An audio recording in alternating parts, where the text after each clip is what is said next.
I was talking about this comment or response that my explanation sentence, which I have more than one of, but my explanation sentence, and I don't know, I might be better off to call this sentence more like evidence. Might want to change it to teal, but anyway, I still feel like I'm sort of giving an explanation for how the two things fit together.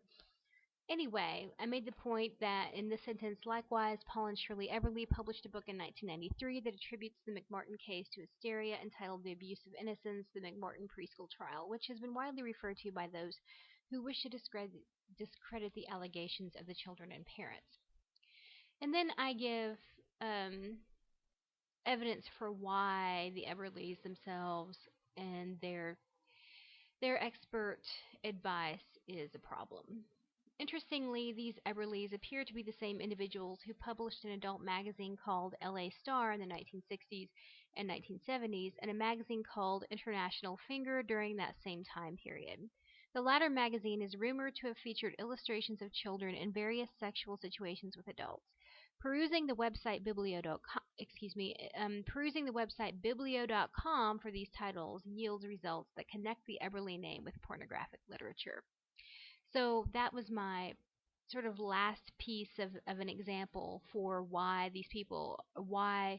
testimony from people like this, from these quote experts, are a problem. And then I have the concluding sentence.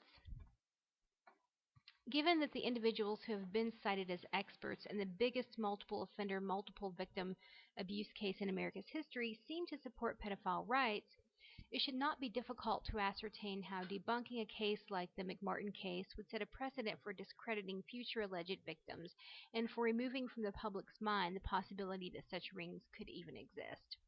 Excuse me. So again, I'm kind of linking the idea that all this kind of fits together. So if I go back to the very beginning to the counter argument, and that's the opposition's point, what the opposition is saying, they're saying that the child testimony is a problem, and that we can't really trust these huge cases like the McMartin case, which became so overblown and sensationalized, mostly because the testimony was just outrageous.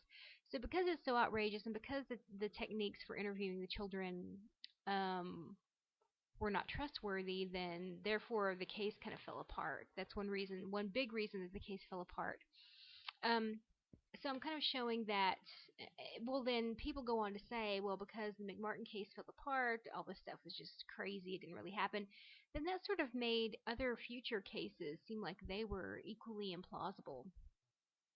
And what I'm trying to say in my refutation is that, well, the problem that people have with the child interviews, yes, it may be true that there's a problem with them, but what about the people who are criticizing those interviews? Nobody looks at those people to see, do these people have an agenda?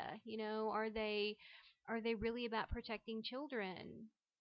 Do they want what's best for children, or do they have some sort of other motive in mind, which I kind of shed light on perhaps what their focus actually is. And notice that I do go back and forth with some of my, as you can see by the colors, I go back and forth, especially with the evidence and my commentary on the evidence, and then the examples and my commentary on the examples. So, I think it's okay if you do that, as long as you know that you're actually providing what this handout is asking for, because you're like building information for your essay. Don't worry about answering the questions that are on this handout. I'm not concerned about that. I'm concerned about, your ability to use the information I have on the handout to complete your own counter argument and refutation. So if you include all the information I ask for, then I think you're going to be in pretty good shape. You want to make sure that you cite as you are supposed to in the text. Now you'll notice that I haven't. In fact, as I was going along and building my information, I actually just kind of dumped in all of my websites down here at the bottom, which I would need to go back and make my works cited page. So I haven't done that yet, but that would be my next step, is to make sure I go back and properly make a works cited page that people could then go to and find the sources that I've used, which that shouldn't be too hard. Once I can, if I did that, it wouldn't be too hard.